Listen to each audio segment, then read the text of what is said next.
o impacto do jejum ou não jejum, da duração do jejum no perfil lipídico, quanto isso muda, quanto isso mudaria a estratificação de risco cardiovascular e quanto isso mudaria eventualmente o critério diagnóstico de síndrome metabólica, que depende de triglicérides, que é o que mais mudaria no jejum.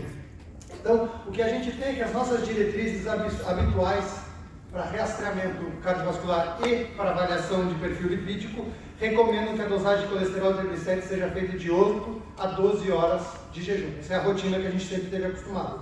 E a ideia desse jejum é evitar que os níveis pós-prandiais, principalmente triglicérides, que tem uma alteração teoricamente maior pós-prandial, e com o objetivo de usar os ketólicos previamente estabelecidos para diagnóstico de epidemia. Então a gente diagnostica baseado sempre no jejum. Apesar disso, a gente tem alguns problemas com o jejum. A gente tem problemas, nem sempre é confortável para o paciente ficar 12 horas de jejum. Depois o paciente só quer colher o exame de manhã, porque ninguém quer ficar de jejum durante o dia. A gente acaba perdendo a oportunidade, às vezes, até de otimizar o tempo de laboratório, de facilitar as coisas para o paciente por causa disso. Então você acaba tendo problema logístico para todo mundo. Isso quando o paciente não chega sem jejum e alguém manda ele voltar, porque acredita que o exame não vai ter valor. E a gente tem evidências de que essa variação verdadeira pós-prandial com dieta habitual, não com sobrecarga importante, ela é pequena, pelo menos na população saudável, na maior parte das pessoas que a gente dosa.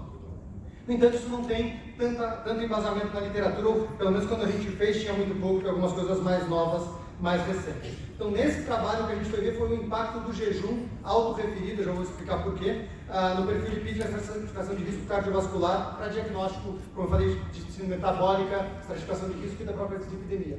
Basicamente, o que a gente fez foi pegar todos os pacientes que chegam no check-up do Einstein para fazer avaliação de check-up, então a maioria é saudável, e eles reportam o tempo de jejum, mas a maior parte deles a gente não nega a coleta de exames, porque a gente não consegue retornar, porque o check-up é feito um pacote completo no mesmo dia, então às vezes tem uma dificuldade logística. Então a gente anotou quanto tempo eles reportavam de jejum, então isso aqui é vida real, não é um jejum que a gente tem certeza absoluta de quanto tempo eles fizeram, mas de quanto eles reportam o que eles fizeram, que é como a gente pega na prática clínica. E a gente vai ver o que acontece.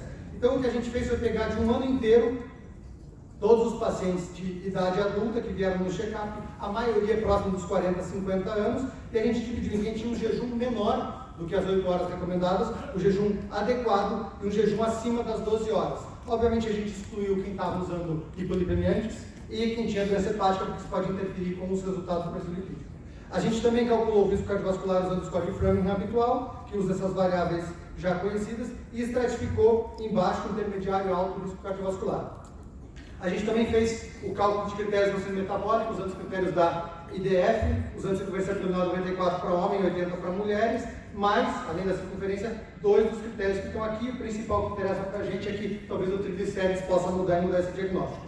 A gente estratificou por sexo, porque os critérios de HDL e circunferência abdominal são diferentes por sexo, e a própria estratificação de risco do Framingham é diferente por sexo. E, como isso aqui é uma amostra de conveniência, isso aqui não é um dado randomizado, a gente fez um modelo de regressão para ajustar para fatores de confusão, vocês vão ver que isso é bem interessante na sequência. Análise estatística habitual com estátua. E o que a gente vê aqui foram 12 mil pessoas que a gente tinha no banco, razoavelmente jovem, 43 anos, com esse perfil clínico que é muito parecido com o que vocês veem no dia a dia de check-up. Na média, tinha perto de 12 horas de jejum. A gente tinha 1.800 pessoas com menos de 8 horas de jejum, em média 5 horas, então era realmente menos jejum, e a gente tinha 4.008 pessoas que vieram com um pouco mais de jejum, aí não é tanto a mais. Então o grupo mais jejum não é tão importante, mas o grupo menos jejum é bem significativo.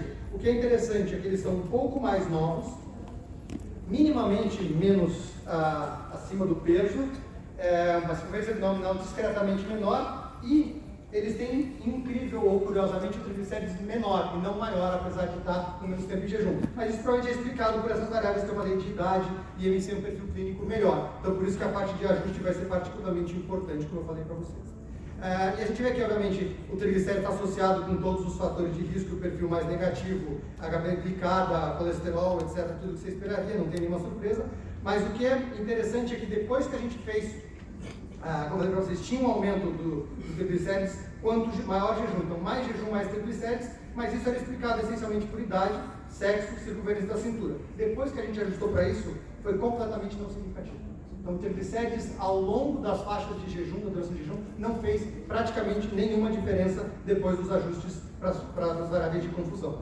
E quando a gente foi ver o risco cardiovascular, se vocês olharem aqui, em verde é baixo risco, em amarelo intermediário, em vermelho alto, de acordo com o tempo de jejum, homens no painel A, mulheres no painel A, homens no painel B. E a prevalência de baixo risco, de risco intermediário e de alto risco é praticamente a mesma. Tem um pouco mais de alto risco, mais 12 horas, porque é aqueles pacientes que têm um risco cardiovascular completamente alterado por idade, por colesterol, por triglicéridos e todo o perfil alterado, mas a diferença é mínima. Da mesma forma, para homens, vocês têm aproximadamente 5% de alto risco, aproximadamente 41% ou 43% de médio risco e um pouco mais 50% de alto risco. Então, a mudança na estratificação de risco, de acordo com o tempo de jejum, foi mínima. Para a síndrome metabólica, a mesma coisa, menos diferença ainda, em torno de 91% a 92% em todas as faixas. Para mulheres, sem síndrome metabólica, então, em torno de 9% com síndrome metabólica, e em homens, em torno de 18% a 20% com síndrome metabólica.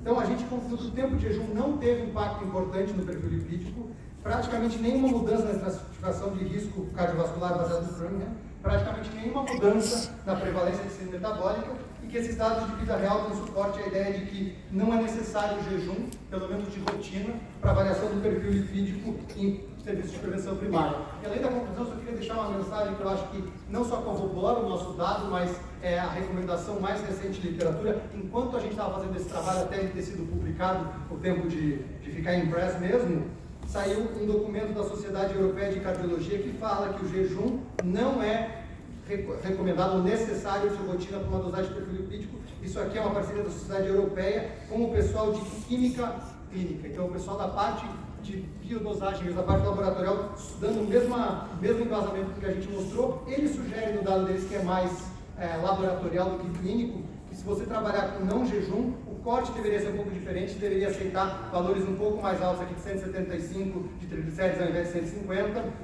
mas essencialmente o restante é tudo igual. Então, não só o nosso dado clínico dá a ideia de que não é necessário jejum e que o jejum de pelo menos 4 ou 5 horas, não vou dizer menos do que 2 horas, mas pelo menos 4 ou 5 horas é tão bom quanto o jejum habitual que a gente usa, mas a Sociedade Europeia propõe a mesma coisa e parece que a gente usar um jejum menor é mais confortável para o paciente, otimiza melhor o nosso laboratório sem nenhum prejuízo diagnóstico. A única coisa que a gente recomenda adicional é nos poucos casos em que isso vem um valor muito alto, talvez aí sim vale a pena uma redosagem em jejum, mas para grupos selecionados, o que eu acho que ainda assim facilita muito o nosso trabalho no dia a dia. E para terminar, só gostaria de agradecer a todos os coautores, em particular a doutora Carolina, que é essa primeira aqui, que está com quase 30 semanas na gestação gemelar, por isso que não veio. Muito obrigado. Obrigado, Márcio.